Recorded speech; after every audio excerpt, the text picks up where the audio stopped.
Ahoj, já se jmenuji Magdalena Boušková a vítám tě na webináři Webový checklist v praxi. Ukážeme si, co všechno dělám u jednoho malého webu. My to samozřejmě musíme vzít letem světem, jinak jsme tady byli spolu hodně dlouho, ale pokud tě to zaujme a budeš se chtít dozvědět všechny informace úplně do detailu, tak se můžeš přihlásit do mého kurzu. Probíhá buď s podporou 2x za rok, trvá 3 měsíce, anebo si můžeš kdykoliv pořídit samostudium a studovat ve výukovém systému sama. Tam najdeš zhruba 90 videí, které jsou krátké a velmi praktické. Toto ber jako takovou ochutnávku, ale věřím, že ti toho hodně dá. Tak jdeme na to. Já ten celý proces ukážu na svém webu, který mám jako webařský web, a to je strategickyweb.cz. Je to jádro je vlastně jenom one page. Provedu vás teď tím webem, má to klasické menu, kontakt je v tlačítku a odkaz na sociální síť, kterou teď nejvíc využívám, LinkedIn. Vidíte tady úvodní stránku s nadpisem, podtitulkem, call to action, tlačítkem a nějakým doplněním. Potom, co dělám, že tvořím weby, kurzy dělám, jaké jsou moje weby, kolik stojí a co na to klienti. A tady mám několik článků, to je prostě taková forma blogu. Tady jsou informace o mě s odkazem na příběh. A tady jsou ukázky hotových webů. Na každý ten web já si můžu kliknout a vidět ho v detailu a taky si přečíst o něm nějaké další informace a pak rovnou se podívat na další weby. A pod ukázkami na hlavní straně ještě najdete odkazy na mé všechny sociální sítě a načítá se mi tady Instagram automaticky. A už potom jenom dole patička. Takže to je web, který si ukážeme, jak se vytvoří. Jako první krok, jinak já budu postupovat podle checklistu, který jste ode mě dostali. Projdeme všechny ty kroky, takže úplně nejlepší bude, když vy toto budete sami sledovat a zaškrtávat se na checklistu. Já už půjdu rovnou v praxi. Takže první krok je, pokud se sejdu s klientem a dohodnu se, tak si ho dám do svého systému pro správu klientů. Já používám systém, který se jmenuje Kaflow a je to český systém, jsem s ním velmi spokojená. A já si teda zapíšu sem klienta, ten klient jsem teda já sama, takže já už si ho vyhledám, já už jsem toto udělala. Magdalena Boušková a tady vidím na klienta kontakt a můžu mu vystavit fakturu, to udělám, dám doklady, přidat doklad, vydaná faktura a vystavím mu fakturu jako zálohu, protože začínáme a už jsme se dohodli, už jsme se třeba i sešli, takže já chci zálohu. Takže takto se tady vystavují doklady a ještě je to výborné, protože si potom můžu psát výkazy. Když po mně Magda bude něco v budoucnu chtít, tak já si napíšu třeba 200, pak 300, cokoliv za údržbu, 500 a potom fakturu až hromadně.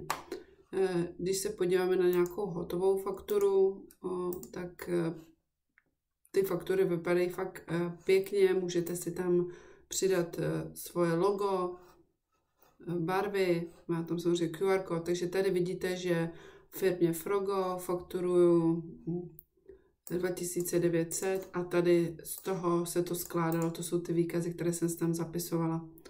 Takže to je systém Kaflow. Mám fakturovou zálohu a potřebuju teď založit subdoménu pro toho klienta. Já vám toto vysvětlím na takovém obrázku. Tak, tady. Takže krok 1. Založení mé subdomény. Moje doména je strategickyweb.cz, ale já pro klienta potřebuji subdoménu, takže klient.strategickyweb.cz a tam budu tvořit. Krok 2. Tvorba.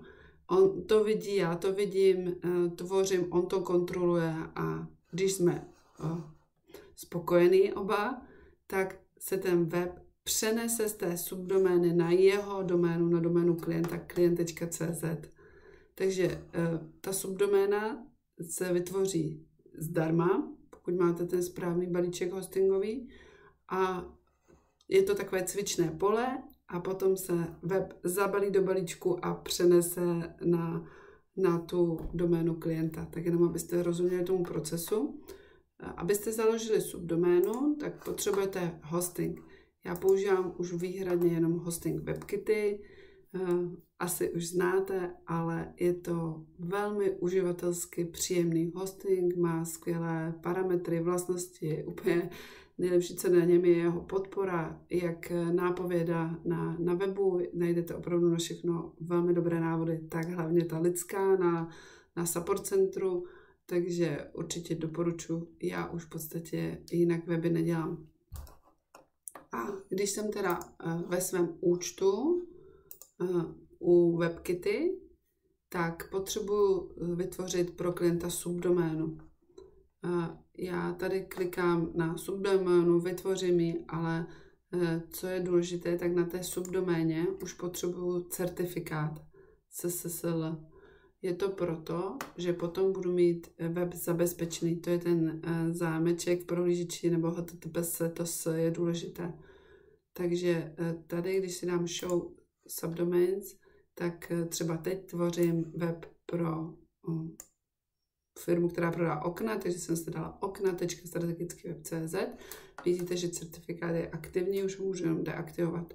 A co je důležité, dát tady force to HTTPS, to je proto, aby byl ten certifikát, to zabezpečení vynucené, aby nefungovaly obě varianty certifikátem i bez. Tak, to když mám hotové, tak na této subdoméně nainstaluju WordPress. To stačí ve WebKitty jít tady na ikonku WordPressu a zvolit, kde chcete instalovat a je to. Co je důležité, a u WebKitty to jde už při instalaci WordPressu, je zakázat indexování roboty na subdoméně. To znamená, že se Google nebude chodit dívat na vaši subdoménu, prostě ji nebude dávat do svého registru webu ve vyhledávači. Je to proto, že to nechcete u subdomény. Ale je to opravdu důležité vypnout, ale jenom jedna věc je ještě důležitější. A to je potom na konci zase to indexování, až se spustí web klienta, zase zapnout. Budeme to ještě dnes brát a udělám u toho 3 vykřičníky. Ale říkám to už teď. Takže máme za sebou další krok, co se týká přípravy hostingu a jdeme na první kroky ve WordPressu. Takže já už potom mám takto nainstalovaný WordPress, sice na subdoméně, my už jsme samozřejmě na ostré doméně, protože já už subdoménu k tomuto webu nemám, tak vám to budu ukazovat tady. Tak, vzhled šablony, tam si potřebujete dát divy. Divy si zakoupíte svoji vlastní licenci, nejlépe doživotní, a případně můžete kontaktovat mě a dáte tam svůj API klíč, aby se vám aktualizovala, a potom doporučuji přidat ještě child team. Child team, já tomu říkám, že je taková kapsa pro divy, vlastně všechno běží pořád na divy, ale ta child team je kapsa na případný vlastní kód, který byste dopisovali, PHP kód, tak potom po aktualizaci divy by vám tento kód nezmizel.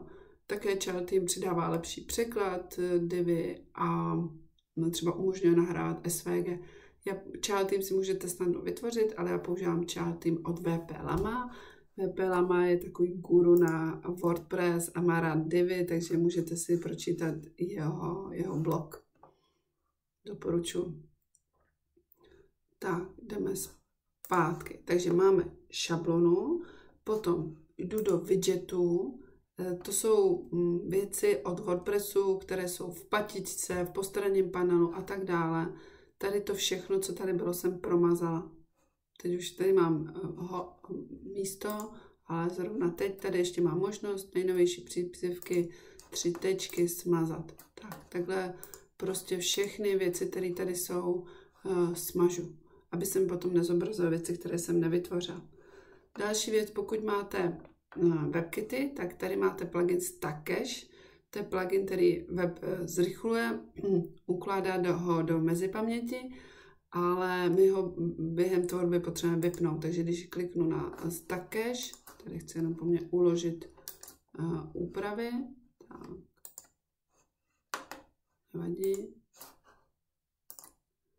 Tak, Stackcache, tak už ho mám vypnutý. Ho můžu zapnout, ale vy ho vypínáte dole.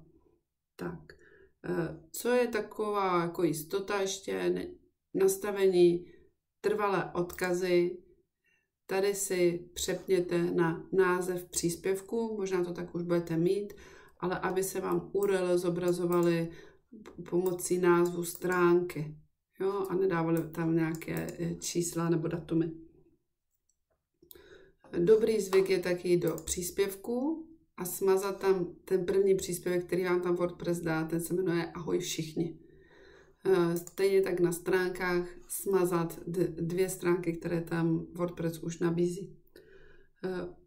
Je potom fajn si vytvořit už svoji vlastní stránku, která bude jako hlavní na webu, pojmenovat si ji a uložit stačí.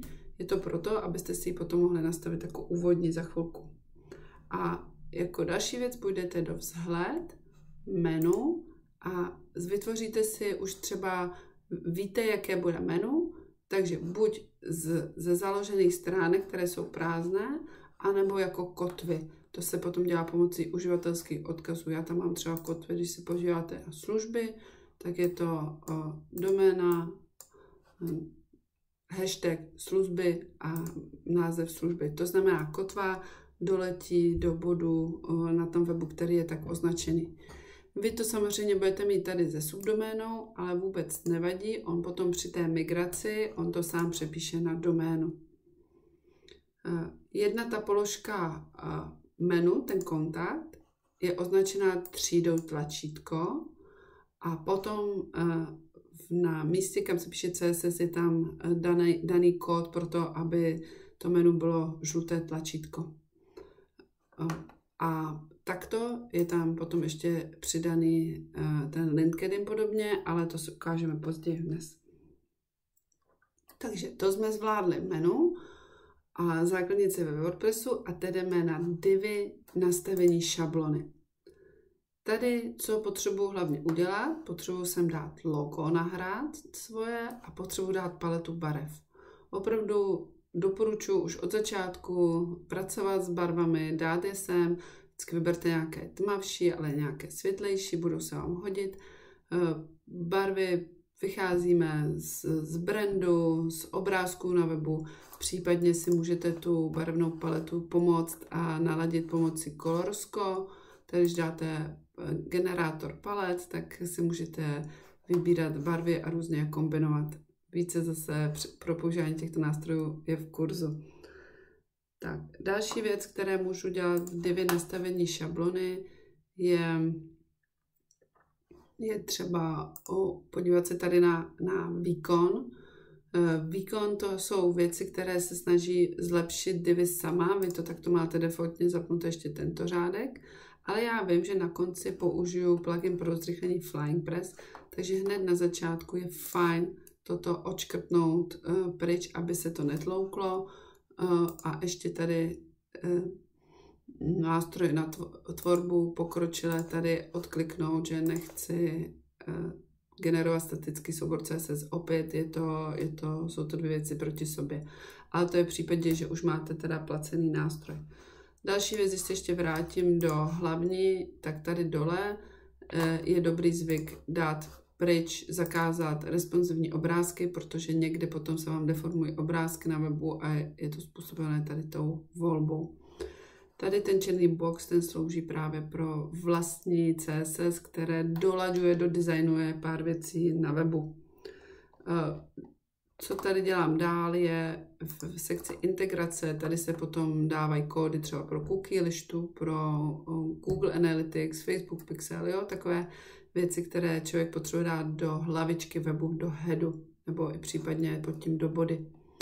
A tady je důležitá ta aktualizace, jste na začátku dávali uživatelské jméno, co jste dostali od Elegant Themes a API klíč, aby se vám aktualizovala divy. Takže to je divy nastavení šablony máme za sebou a jdeme do vzhled přizpůsobit. Tam si nastavujeme věci, které se týkají designu, jak bude do budoucna web vypadat, hodně nám to usnadní práci. Takže když to projedu ty hlavní věci. Hlavní nastavení Identity Site, tak tam dávám název webu a jeho popis a dávám tam takzvaný favicon. To je ta ikonka tady nahoře za mě hodně důležitá, protože jinak vám tam zůstane defaultní WordPress a to nechcete.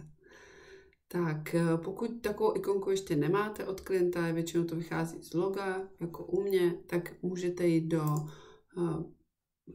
databáze ikon, tady, Flaticon, a tam si nějakou ikonku najít, aspoň provizorně. Další věc tady je nastavení rozvržení. Tady je velmi důležité toto. Defaultně je tam 1080, tam já to zvětšuju na 1300, 1350, klidně i 1400. A o co jde? Když se podívám na nějaký web, třeba svůj, tak si všimněte, že web běží, já tomu říkám takovém jako tunelu, takhle, že má hranici odsuť až pocud. A tato hranice, tu jsme právě určili tím číslem 1400, že maximálně ta hranice je 1400. Já ji můžu někde rozšířit, pokud chci, na 100% obrazovky třeba tady, jo, občas ji můžu rozšířit, pokud potřebuju, ale mám ten tunel už potom defaultně širší a líp se tam vejdu. Třeba tady mám 4 informace vedle sebe, pokud bych to nechal defaultně, tak by to nevyšlo tak dobře. Takže určitě rozšířím. A tady určuji základní barvu webu, to je barva, kterou potom Divi použije pro třeba hamburger menu nebo další detaily. Když potřebuje nějakou svoji barvu, tak ji dá tuto. A tady je sekundární barva, kterou použije případně na další věci, ale to se děje málo kdy. Typografie, tady je důležité zvětšit písmo na webu, defaultně je malé, takže zvětšujeme a můžeme tady určit, toto je důležité, určit písmo, jaký bude pro nadpisy, jaké bude pro textové písmo a dát barvu toho písma. Tu barvu já zvyšuji z defaultního na buď samé 3, anebo tady mám ještě jinou černou, tmavší, nebo tmavě šedou. Doporučuje se nedávat černá, ale tmavě šedá. Tak. Když půjdu dál, tak důležité je tady nastavit hlavičku, primární lišta menu. Já dávám roztáhnout na plnou šířku. To menu je potom o něco širší, jak vidíte, než samotný obsah toho webu. Líbí se mi to víc. Nehybu s výškou hlavičky, ono to pak může zlobit na webu, ale můžu zvětšovat logo, aby tam bylo co největší, ale pozor, zase se nedotýká úplně okraju. A můžu dát zase písmo hlavičky, že to bude tučným, vysokým, jakou to bude mít barvu. A hlavně pozadí té lišty tady nastavuju. Pěkné weby jsou, i když to nemá barevné pozadí ta lišta, to třeba sedí na velké fotce. Sekundární lištu moc nepoužívám, to je takové druhé patro, kde je jenom e-mail a telefon, ale důležité je nastavení fixované lišty, že jakou barvu to bude mít po tom, co se zafixuje. Protože pokud ji dáte průhlednou, tak potom u zafixované musíte dát barvu, jinak se potom jde text do textu. Prvky hlavičky, tak tady vypínám zobrazit ikonu vyhledávání, tu lupu. Sociální ikony, tady nepoužívám toto zobrazení, pracuji s tím sama, uvidíte později. Tak a důležité, tady jsou ještě tlačítka, takže já si můžu nastavovat, jak vypadá v základu tlačítko, jakou má barvu, text, zaoblení a stejně tak můžu po přejetí myši to nastavit. Potom tak to budou vypadat všechna tlačítka, ale já si je potom můžu dál upravovat sama, případně dodělávat. A ještě tady je důležité nastavit úvodní stránku, kliknu na statickou a vyberu tu, co jsem si připravila, jakože bude první. tak jsme zvládli vzhled přizpůsobit. Ono je to důležité, protože potom, když se třeba rozhodnete změnit font písma na webu, tak jenom půjdete a přepnete ho tady, on se přepíše sám. Teď se podíváme, jak si propojit web se sociálními sítěmi. Když půjdu pryč, aby jsme ten web viděli, tak zobrazit web, tak je to, tady vidíte, že jsem teda přidala ikonu na LinkedIn. Dala jsem ji jako položku v menu, ale udělala jsem to, není to ikona, je to font Awesome. To je font, který vlastně má místo písmenek ikony. Vy si musíte dát mezi pluginy, najít font Awesome, jenom ho zapnout a potom vám to bude fungovat. Potom jdete na stránku, kde si dáte vyhledat danou věc, takže třeba ten LinkedIn, tak.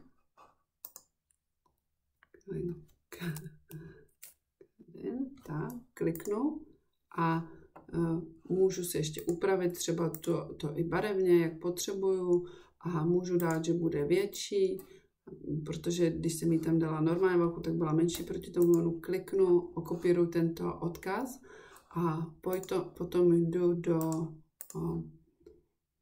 do menu, vzhled menu a tady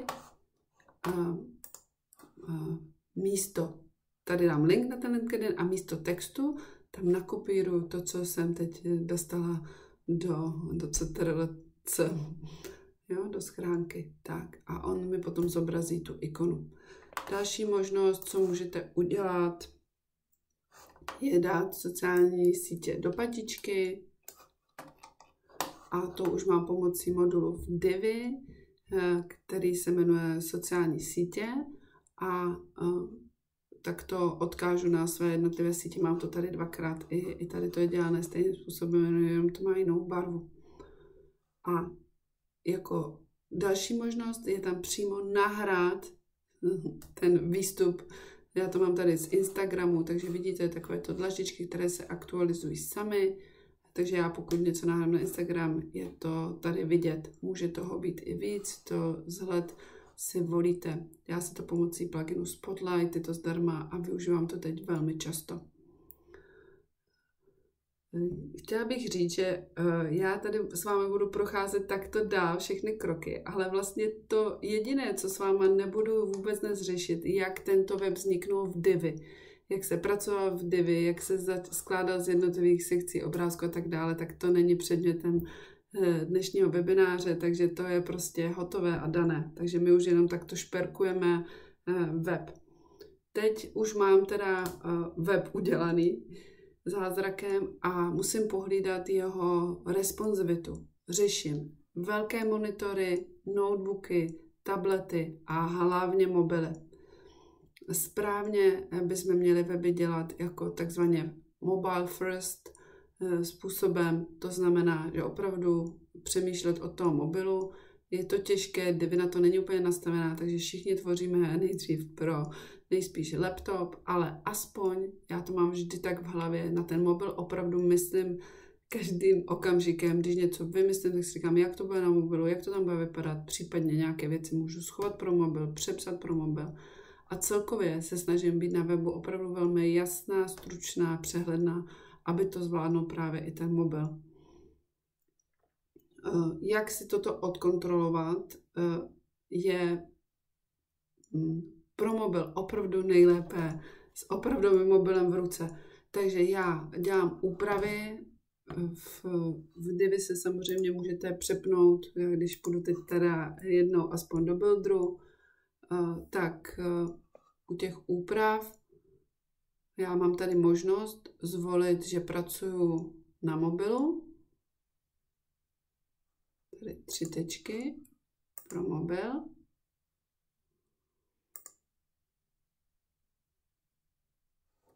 Ano, teď tady ještě jednou.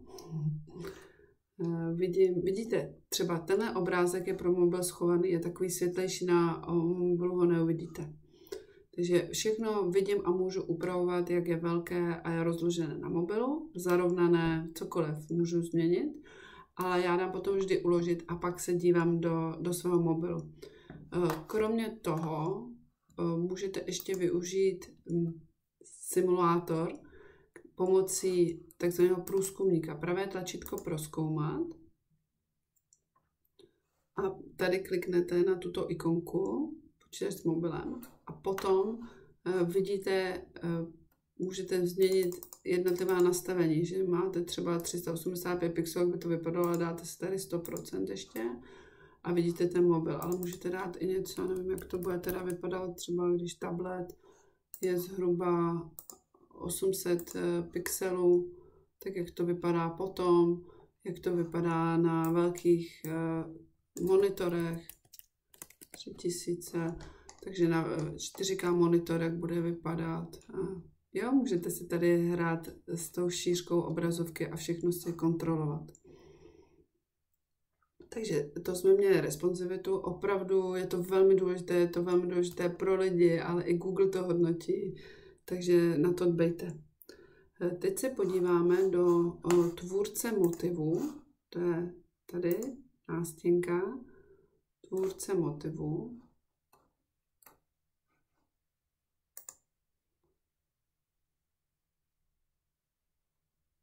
Tvůrci motivu tvoříte hlavně patičku. Vidíte, to zelená patička platí úplně na všechny stránky na mém webu.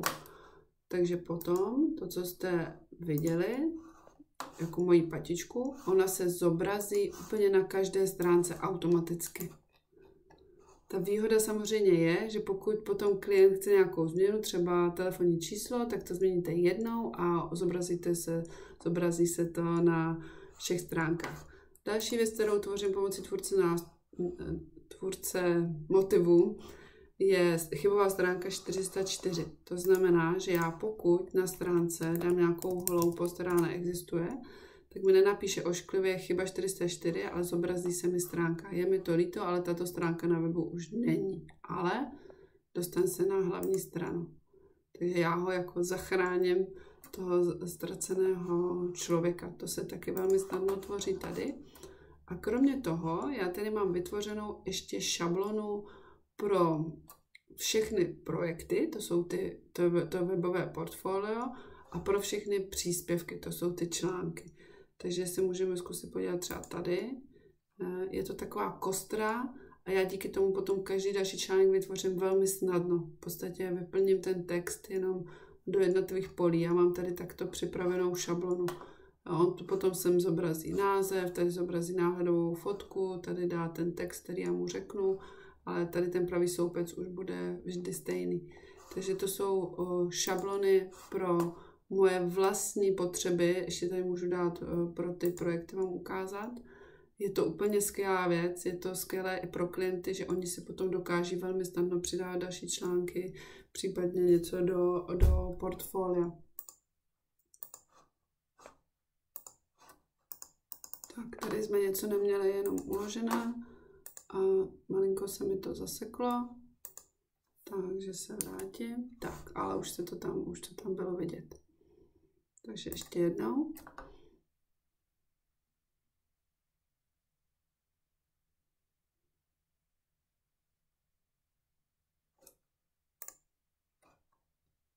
Tak. Jo, že tady potom je vždy ten vložený nový příklad webu, který já jenom vložím do pole a tady se mi toto celé vypíše o tom samo. A tady běží ty další ukázky. Je to opravdu silný nástroj. Já jsem z toho byla úplně nadšená, když jsem se to naučila. A vytvořila jsem vám na to pokročilý kurz, tady na svých stránkách Weby kvalitně, v sekci pro absolventy, dáte dynamické stránky a můžete se toto naučit. Je to krátký kurz, ale velmi efektivní. Já to právě ukazuju na případových studií na portfolio služeb, produktů, blog, rady a tipy, všechno možné se s tím dá tvořit. Pusťte si, doporučuji toto úvodní video, kde tu problematiku vysvětlím. Takže to je tvůrce motivu a půjdeme dál. Se dostanu tady z tvůrce motivu. Další věc, která nás čeká, jaké jsou povinné údaje na webu. Takže jako povinné údaje je jméno klienta, sídlo, IČO a jeho zápis v rejstříku. Opravdu tak je i s tím zápisem. Ale přiznám se, pro klienty tam ten zápis často nedáváme. Není to moc sexy, já to tam mám, abych vám to ukázala, jak je to správně, ale určitě nikdo nedostane pokutu. Pokud uvede IČO, tak ten zápis v rejstříku je velmi snadno dohledatelný. Někdy se stane, že klient ale ještě nemá ani IČO, potom já ho o tomto informuji, že pokud něco na webu nabízí a prodává, samozřejmě netýká se nějakého volnočasového webu, ale pokud už je to prostě služba, tak je to opravdu povinný údaj a je na něm, jak s tím bude zacházet. Další věc je, pokud máte na webu kontaktní formulář, já ho třeba na svém webu nemám, takže půjdeme na web mého klienta Frogo, kontakt, a tady je jednoduchý kontaktní formulář.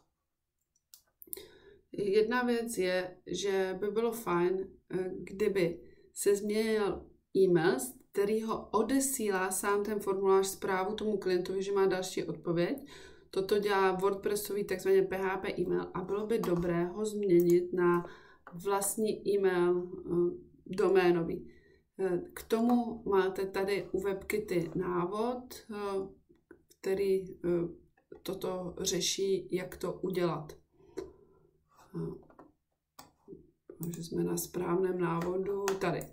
Změna PHP mailu na SMTP. Takže podle toho, neznamená to, že bez toho to nefunguje, ale je to opravdu jistější. Já sama teda nejsem velký fanda vůbec těch kontaktních formulářů, takže to nemám na každém webu, ale může to klient chtít. Další věc je otestovat ten formulář, jestli chodí, jestli funguje. Můžete tam dát nejdřív, že vy jste příjemci toho e-mailu, abyste to zjistili případně s klientem, kontrolovat, jestli mu dorazily odpovědi. Pokud použijete jiný než základní formulář Divi, tak vám budou odpovědi chodit i přímo do WordPressu, třeba Forminator nebo Ninja Forms, oba v základu zdarma. Co u toho základního Divi formuláře můžete využít jako antispam, aby klientovi nechodily spamy, tak dřív jsem používala Google Recaptcha V3, to už nedělám, protože zpomalovala web a trošku ho hyzdila, byla tady vidět, takže já teď používám plugin, který se jmenuje WP Armor a také to najdete ve výukovém systému. Opravdu ho stačí jenom instalovat a aktivovat a on vlastně funguje úplně sám. On se najde ten kontaktní formulář a pracuje s ním. Další věc je GDPR, co se týká kontaktního formuláře. Pokud klient sbírá jméno, mobil, e-mail, tak pracuje s osobními údaji těch lidí a měl by mít vypracované GDPR dokument k tomu, ale zase já ho informuji, je to jeho starost, ale případně pokud je trošku laxnější k těmto věcem, tak může si tady dát aspoň takovouto větu. Kontaktní údaje slouží pouze pro zpracování vašeho dotazu a nebudou pro žádné další účely použity. Je to aspoň něco a z pohledu pár právníků to možná i stačí. Další téma je obrázky na webu. Obrázky, kde je hledám? Mám svoji fotobanku, pokud samozřejmě nemám obrázky nebo fotky od klienta přímo a tam si najdu, co potřebuju, používám Freepik, mám ho placený, jsou tam opravdu skvělé fotky a teď i nově pracuji hodně s umělou inteligencí, můžete si fotky upravovat a dotvářet a tak dále. K Freepiku je také zdarma Flaticon, to je zase databáze ikon, takže pro mě úplně skvělé kombo a používám velmi často. Na co si ale dát pozor, pokud máte obrázky na webu, tak je potřebujete mít optimalizované. To znamená už vůbec v začátku dávat ve správné šířce, jo? Že třeba u Frogo ta velká fotka, aby měla 2500 pixelů, ne víc. Když chci něco na polovinu stránky, tak to má třeba 1000 pixelů, nebo já v kolečku, v patičce maximálně 500 pixelů, dávat to tak nějak jako poměrově k tomu, na co to potřebuju. To také je v kurzu v textových podkladech, ale i tak je dobré fotku vždy nějak optimalizovat, kompresovat. Ona se potom zmenší na zlomek velikosti původní, ale ta kvalita zůstane dobrá. Takže jak toto můžeme udělat? Buď použijete nástroj, který se jmenuje I Love Image, Compress Image, dáte obrázek, ono vrátí zmenšený, ale tak to připravíte každý obrázek na webu a vložíte ho tam. Nebo ho můžete jenom rozumně dát na rozumnou velikost, jak jsem říkala, ale nebudete ho kompresovat a na konci použijete plugin, který se jmenuje Short Pixel. A ten projde všechny obrázky a optimalizuje. A dokonce je převede do webového formátu WebP. Ten plugin je placený, ale stojí málo. U středního webu vás to vyjde zhruba na 100 korun, protože vy si kupujete takové kredity na to. Jenom obě ty varianty jsou v pořádku, taky záleží, jak je to velký web. Když tam mám dohromady 5 fotek, tak si je prostě zkompresuju sama, nebo pustím ten Short Pixel, bude to stát 20 korun. Záleží. Ale jenom pozor, nekombinujte tyto dvě metody.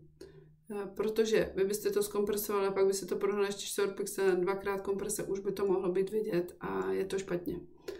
Jinak, co se týká takto optimalizace obrázků, je to opravdu důležité. Nebudete mít rychlý web bez optimalizovaných obrázků. Tak. Další kapitolku tady máme SEO, takže půjdu opět zpátky na web a můžu udělat tyto věci. Nastavím si meta title a description, to můžu udělat pomocí pluginu RankMath, takže já dám tady upravit stránku.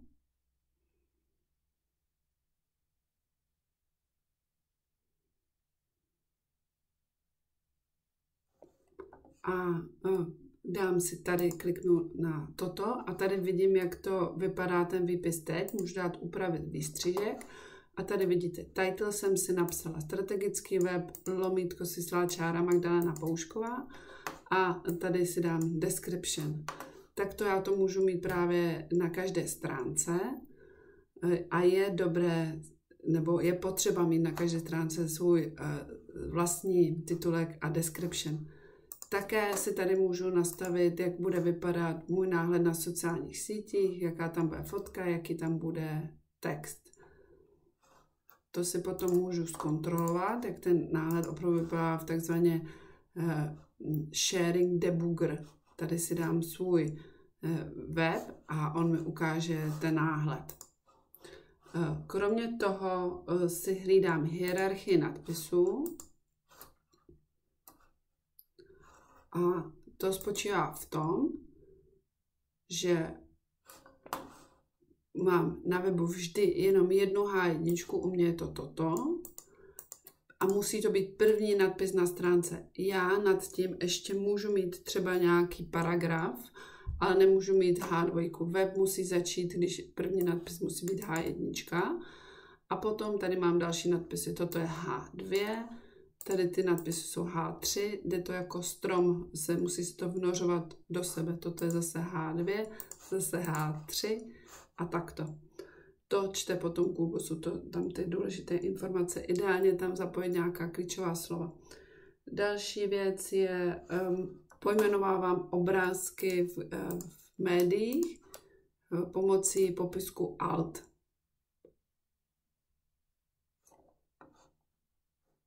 Že třeba tady napíšu Magdalena Boušková, web designerka, tady do políčka alternativní text a název naopak mažu.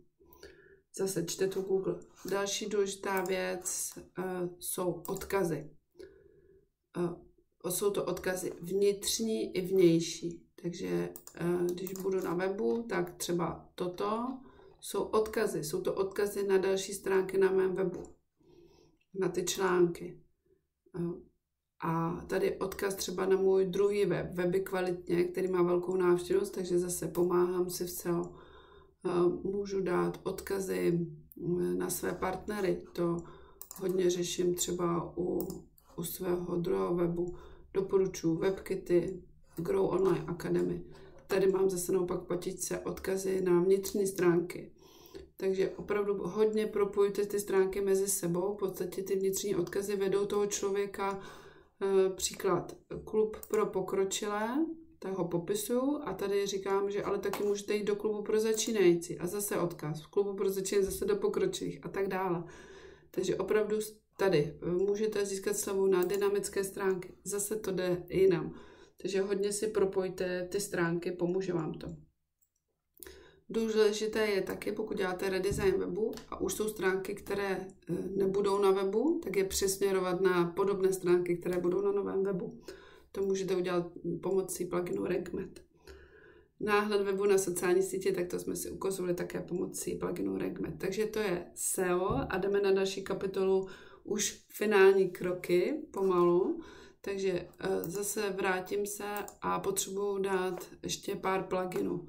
Takže jdu do pluginu a můžeme se i podívat, co tady všechno mám. Mám tady Advanced Custom Fields, to je pro nastavování těch vlastních příspěvků, článků a projektů. To jsou ty dynamické stránky. Používám DiviBlog Extras, to je nástroj, který dělá hezčí zobrazení právě blogových článků. Divi Plus, tak to je vylepšení Divi, které mi dává další moduly. Flying Press, to mám ke zrychlení webu, ještě budeme řešit. Font Awesome, to jsou ty ikonky do menu. To Manage WP Worker ještě budeme probírat. RankMath, tak ten mi zlepšuje SEO. Short Pixel, to je ta optimalizace obrázku. Spotlight, ten mi tam dal ten Instagram. Widgety pro recenze Google, to nově velmi ráda používám pro zobrazení referenci na Google. Já to tady ještě nemám úplně aktivní, protože musím pro strategický web pozbírat více referencí, ale chci vám na konci ukázat, jak to vypadá, protože to teď hodně používám u klientů. WordFence Security, tak to je to, co teď tady jsme si měli ukázat, to je plugin pro bezpečnost, pouští se u každého webu, je zdarma a chrání web proti útokům hackerů. A WP typografie, to mi zase zaručuje, že jednopísmenková slova potom spadnou na nový řádek, třeba A. A poslední věc, WP Vivid, to je plugin, který mi vytvoří zálohu webu a zároveň mi pomůže s migrací na tu ostrou doménu. Co se týká toho zalomování pomocí WP typografie, ono to zalomí jenom teda jednopísmenkové věci na nový řádek, ale někdy potřebuje ještě spojit další věci, třeba 7 mm, aby to vždycky zůstalo spolu a nezlomilo se to, že na nový řádek půjde jenom milimetru. To se potom spojuje pomocí tvrdé mezery anebo pomocí takzvaného znaku omega. Tak, ten znak omega najdete v každém textovém modulu. Co se týká spuštění webu, tak já si teď zase potřebuji připravit hosting klienta. Koupím mu doménu a hosting taky u WebKitty, v samostatném samozřejmě balíčku na jeho fakturační údaje, to je hodně důležité, protože to je jeho majetek a díky tomu potom je nezávislý na svém webaři. Takže ale objednám to třeba já, ale na jeho fakturační údaje. Potom na tom hostingu zase zařídím certifikát, přepnout, zařídím certifikát a instaluju WordPress a potom tam právě přesouvám svůj web pomocí pluginu WP Vivid. To znamená, že ze subdomény dám vytvořit zálohu, můžeme se podívat, tady když dám Vivid Backup, tak vidíte, že tady existuje záloha. Tu jsem dala zálohovat nyní, ona se objeví tady, dám stáhnout, takže mám celý web v počítači, otevřu si v novém okně web klienta, jeho WordPress, zase dám tam jenom tento Vivid, nic jiného a tady dám zase u něho nahrát a dám tam to, co jsem si před chvilkou stáhla a on celý web spustí, včetně úplně všeho. Divy, pluginů, všechno se přesune. Potom on mě vyhodí z té administrace webu, potom co to přemigruje a já tam musím hned zpátky. Pozor, přihlášecí údaje jsou úplně stejná, jako byly u původní subdomény. Není to, co jste instalovali WordPress u klienta, on se přemigruje ten web i s přístupovými údaji. A já musím tam znovu a zapnout tu indexaci. Mám to tady se 3 vykřičníkami i v podkladech, takže já musím jít do nastavení zobrazování, A tady jsem to po migraci měla takto, protože to na subdoméně bylo zakázané, takže já to odškrtnu, aby mohli přijít roboti. Takže teď jsem web spustila, ale ještě musím udělat pár věcí i po spuštění. Doporučuji přidat potom do webu plugin, nějaký prémiový. Já jsem dřív používala WP Rocket a teď jsem přišla na Flying Press, který zrychlí ten web. Jenom potřeba zkontrolovat, jestli se něco nerozhodilo, případně podle toho upravit nastavení toho pluginu. Další věc je otestování toho webu. Radši si to projděte, proklikejte, ještě se tomu podívejte i na mobil. Další věc je potom přidávám web do takzvaně Manage WP Orion, to je nástroj, kde potom vidím všechny své weby. Případně se dá použít i nástroj velmi podobný Divi Dash od Elegant Themes a tam vidím všechny weby a mám tam přímo přístup potom do jejich WordPressu a můžu provádět údržby snadno. A také mi to tvoří zálohy ještě, takže další prostor pro zálohy. Je také potřeba zvážit, jestli daný web potřebuje cookie listu. Ty hlavní důvody pro cookie listu jsou, když má web Google Analytics, Facebookovou reklamu pomocí Facebook Pixel, YouTube videa, takto třeba nahrané Instagramy, ale i Google Mapa způsobuje cookies a cookies způsobuje dokonce Google fonty, takže v podstatě každý web má důvod mít cookie listu, pokud ty Google fonty nestáhnou lokálně, ale kvůli Google fontům listu nedělám. Každopádně pokud je potřeba lišta, tak používám nástroj, který se jmenuje Cookies. Je zdarma jenom pro jednu lištu, takže na jeden e-mail, takže ji vždycky vytvářím na e-mail klienta. Registruju prostě tady klienta a díky tomu on má potom svoji lištu zdarma. Když se vrátím, se podívám, jak ta lišta vypadá, takže toto už je po obnovení, protože já už jsem na ní odpověděla, ale jinak je tady klasický rámeček s lištou. Opravdu ta lišta se tvoří dobře, je hezká, můžu si ji barvně zvolit, splňuje i Google Consent Mode. Další věc, já potřebuji přihlásit web do Google Search Console. Tam mám všechny své weby, které jsem vytvořila. Google Search Console je takový jako ohlášení Google Hello, mám i nový web, pošli tam roboty a podívej se na ně. Můžete potom kontrolovat výkon toho webu. Můžeme se podívat třeba tady. Vidíte, kolik lidí, 94 lidí kliklo na ten web za poslední 3 měsíce, to je malý webík o benzínové stanici a kolik lidí si to vidělo na Google, odkud ty lidi přišli, co vyhledávali, jaké výrazy. Vlastně to splňuje i takové jako základní statistiky.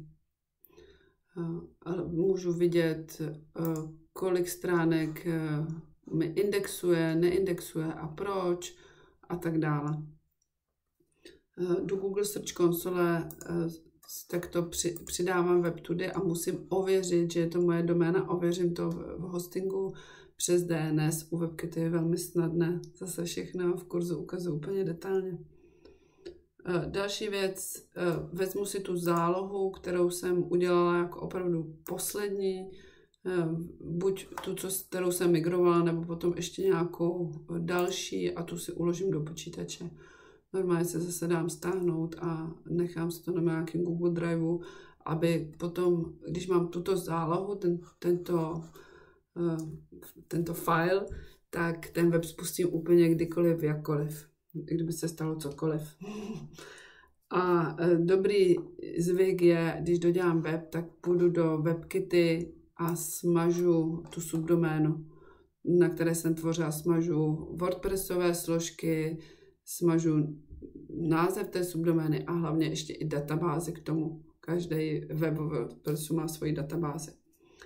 A jdu už konečně předávat web, už mám opravdu všechno hotové, takže přijdu za Magdou a řeknu, že jí gratuluju k tomu, že má nový web, dám jí přístupy k tomu webu A pokud Magda chce, nebo pokud klient chce, tak ji natočím videonávod a tam ji ukážu základní používání, jak změnit texty, něco v patičce změnit, jak nahrát třeba nějaký obrázek, ale opravdu jenom ty základní věci. Většinou klienti tento návod ani nechtějí a všechno nechají potom na mě. Případně jim říkám, dělejte jenom základní věci, ale třeba založení stránky potom je raději dejte vědět.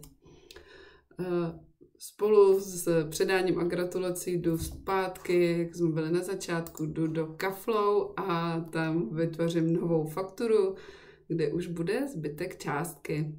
A potom slavíme společně nový projekt. Já to teda říkám takto už, když se nastavuje spolupráce, že s webem to končit nebude. S webem se neloučíme, protože je potřeba web udržovat. Je to jako když auto jde na servisní prohlídky, jakože se o zahradu musíme každý rok starat. Takže 2krát za rok dělám údržby a v rámci té údržby se aktualizují všechny pluginy a šablony a WordPress a také se dělá nová záloha a zlepšuje se web a zavádí se nové trendy do webu a tak dále. Takže údržby nás spolu čekají, všichni klienti s tím souhlasí, vlastně mám od nich předem souhlas a potom se nemusím po každé ptát v rámci zefektivnění práce. Tak, teď už jsme opravdu už všechno udělali a zbývá jenom poprosit klienta o referenci, případně svolení, že si můžu jeho web dát do portfolia, také ještě ověřit, že můžu být v podpisu jeho webu jako tvůrce. O tu referenci je fajn si říct takhle začerstva, dokud je klient nadšený a ještě má chuť jí napsat, bude se vám hodit. Řekněte klidně, ať vám ji dá do Google referenci, za chvilku ukážu, jak je potom nahrát do webu a potom si dejte ten web do portfolia.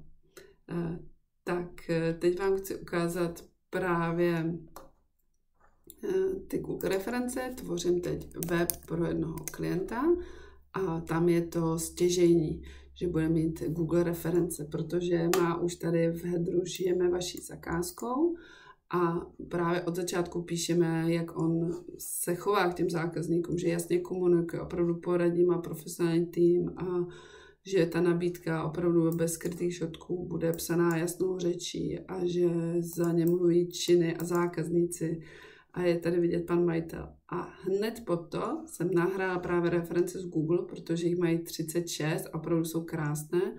Lidi jsou s nimi velmi spokojení a opravdu tady vlastně zmiňují všechno, co je tady výš napsané, to potvrzují svými slovy a zmiňují skoro všichni pana Mikeše. Takže jak jsem toto udělala, půjdeme se podívat dovnitř. A je to pomocí pluginu. Těch pluginů pro Google reference je víc. Tento se jmenuje Widgety pro Google, nebo se ještě podíváme přesně. Tak, pluginy. A widgety pro recenze Google. To potom, když dáte add plugin, tak dáte vyhledat plugin a najdete ho. A potom se vám zobrazí tady. A vy si vybíráte, jak bude vypadat ten plugin. Začnete od začátku připojit Google.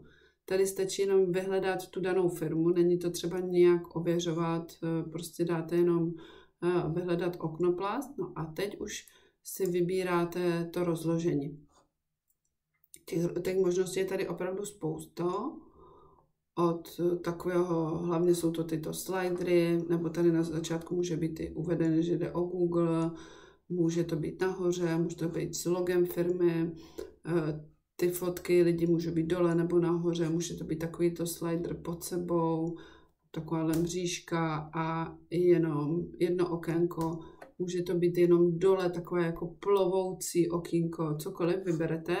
Takže já třeba jsem tady původně vybral jim toto, ale pan majitel nechtěl ten úvod, takže potom jsme vybrali jenom obyčejný takový slider, když ho vyberu. Tak potom ještě vybírám v rámci toho styl, jestli to má mít šedý podklad, kde má být přesně ta ikonka. Já jsem brala jenom s rámečkem, se mi to líbilo jemné, tady s rámečkem, se stínem, že zase dáte vybrat, co se vyberete a potom to můžete ještě trošku donastavit, že můžete zvolit, že pouze 5hvězdičkové, nebo 4 až 5, nebo všechny, co chcete vidět, jestli ty odpovědi nebo ne.